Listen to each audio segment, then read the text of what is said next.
Hey everyone, so I'm going to show you how to a lesson in Nearpod right now.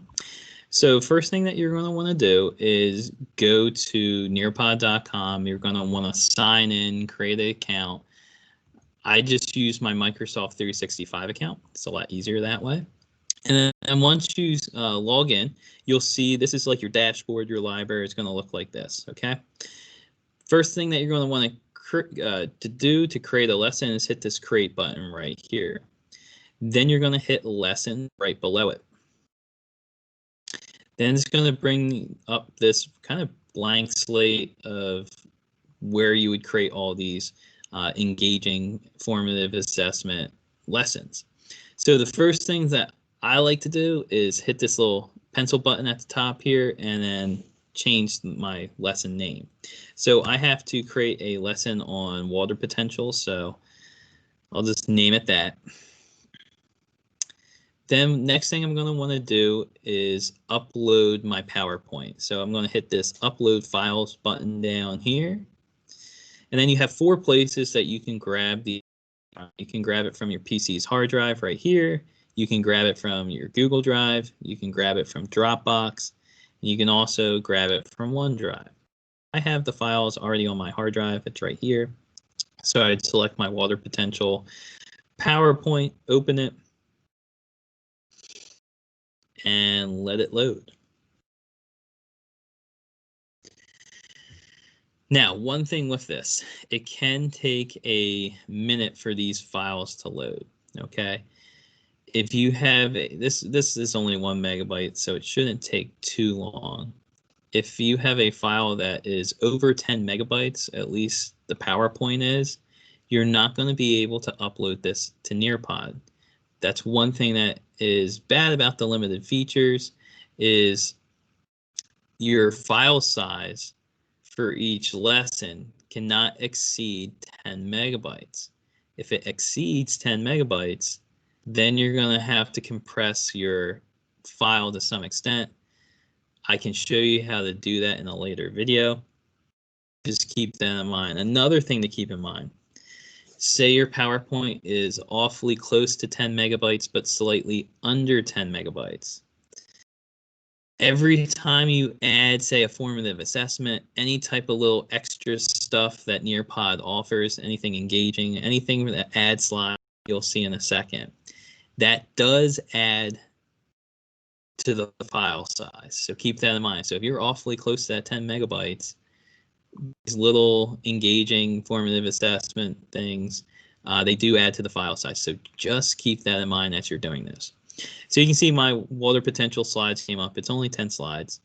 But if you were to have a large file, it can probably take up to 5 minutes. I know it took mine, AP Bio, my whole quarter lesson took them at least 5 minutes for it to upload. So it might look like the web page is frozen, but I assure you it's still processing that file and putting it into Nearpod. So when you want to add a slide, you would hit this add slide, and you have here. You have the content tab and you have the activities tab. The content tab, you can add videos, you can add a slide, say if you forget and you need to add a slide to this, you can add a slide using Nearpod. So it's kind of like a mini with less features, Microsoft PowerPoint. You can web page, you have this Nearpod 3D, you have PhET simulators. So if you're in the sciences, this would be nice because it embeds it right into the Nearpod. Social studies, if you want to show students a location in the world, you can Google search or at least go through their search browser and find these little virtual reality locations. So that's nice. There's BBC videos, there's Sway, there's a slideshow. You can incorporate audio files into each slide.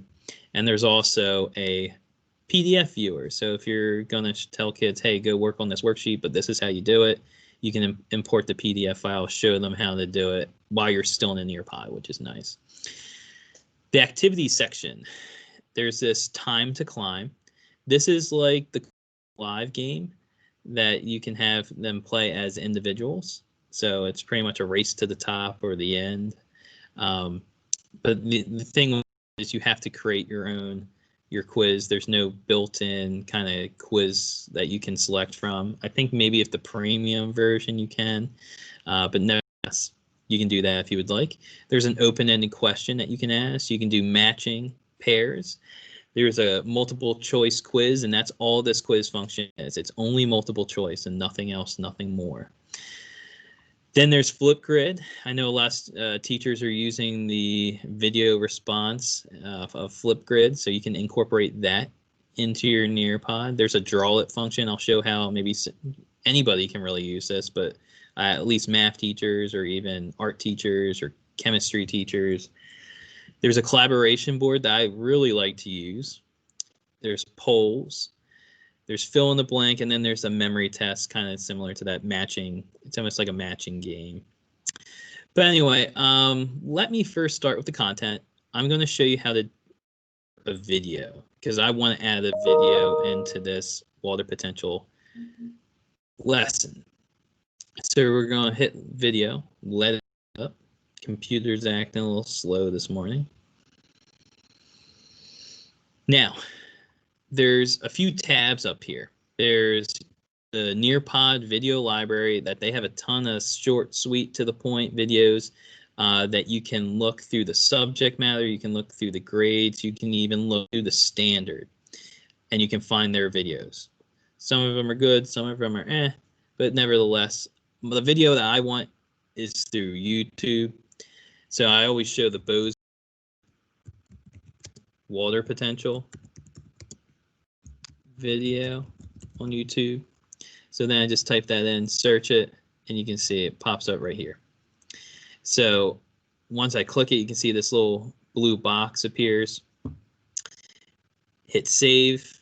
Then it's going to incorporate the video into your slides. So the video, and the video pops up. Now, if you've ever used Edpuzzles, you can actually, Edpuzzles has YouTube videos that have questions embedded.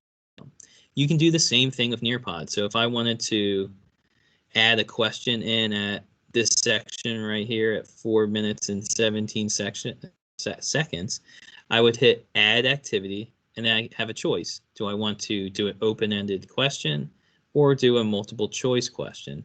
You can select that. Say I wanted to do the open-ended, I can just type in what is water potential. Then I can hit save.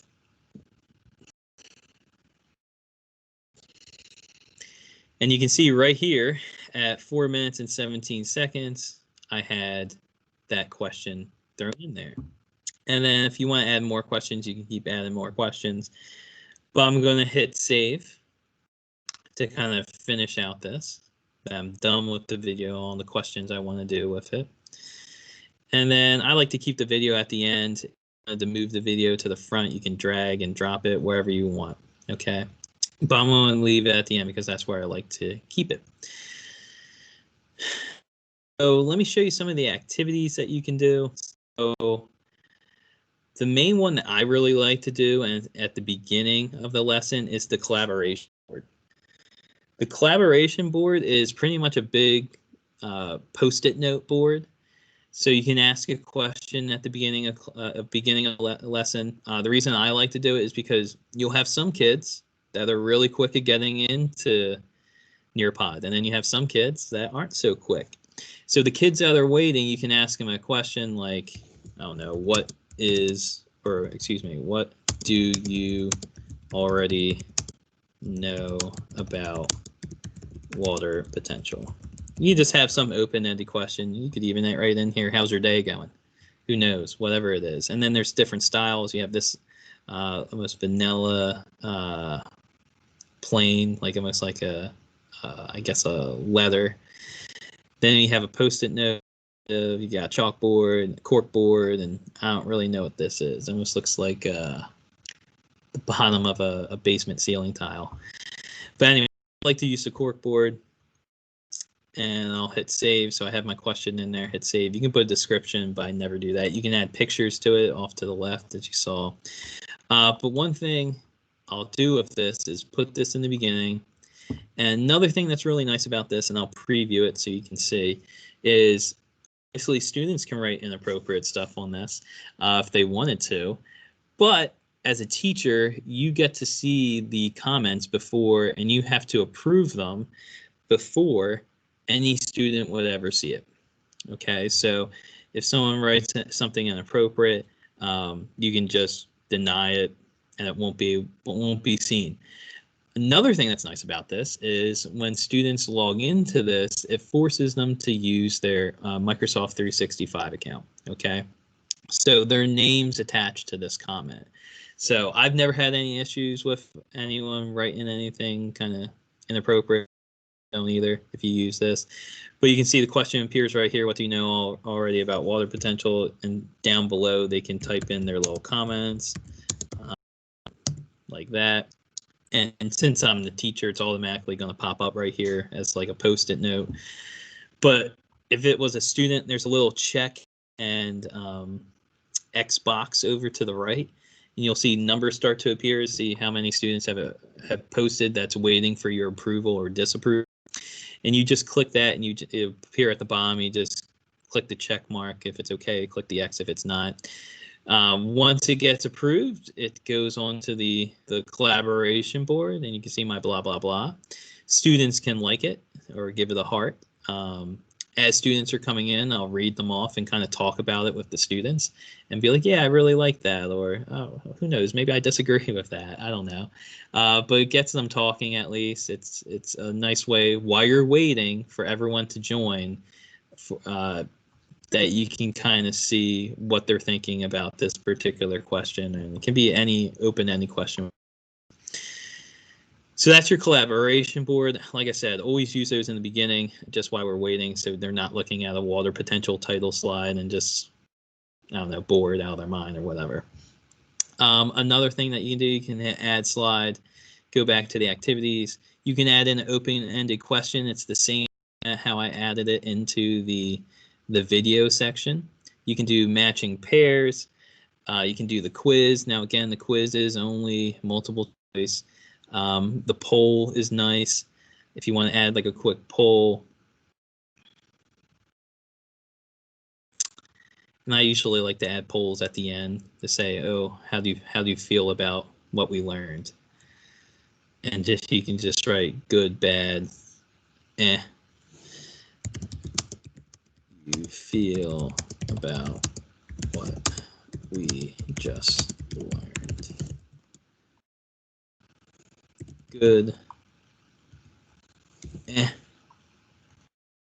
or bad, and you can write anything that you want. And then like I said, I usually leave the poll at the end just to kind of gauge how well they feel about it and everything. You can keep on adding slides.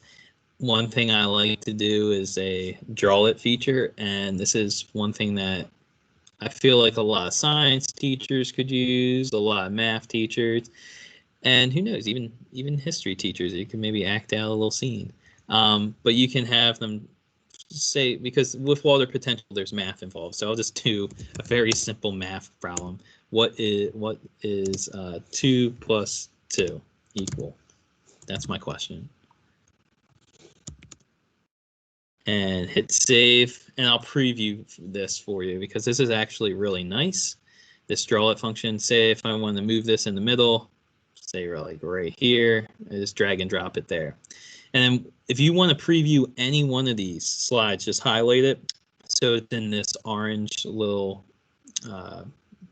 square, I guess, and then hit this preview button down here.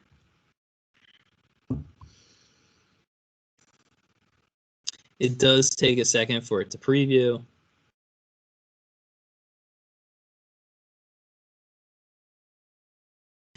Now, one thing that I really like about the draw feature is that you see every student that is participating live with you in this Nearpod lesson. You see what they're drawing in real time.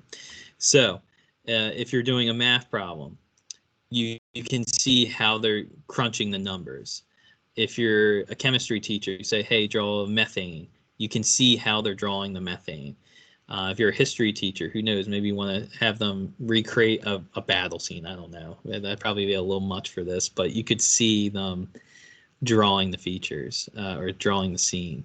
So for example, you can see I can just put 2 plus 2, and they're just using their mouse or their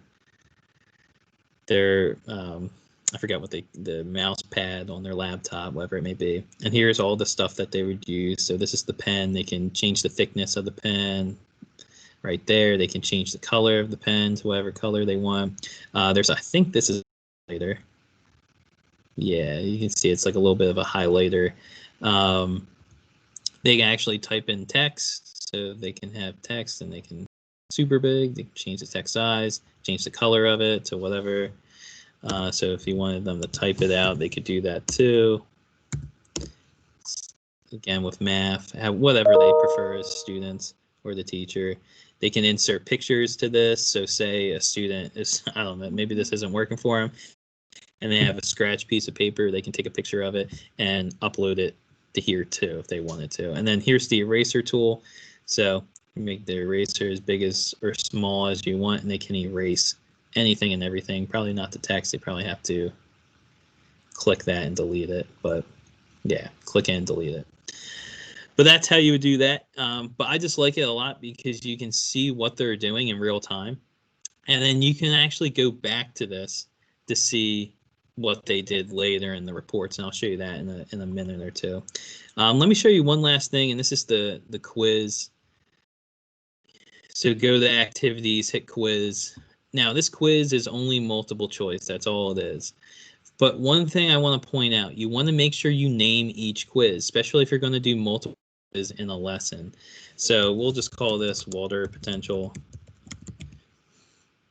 And then you can ask your question, what 2 factors affect water potential?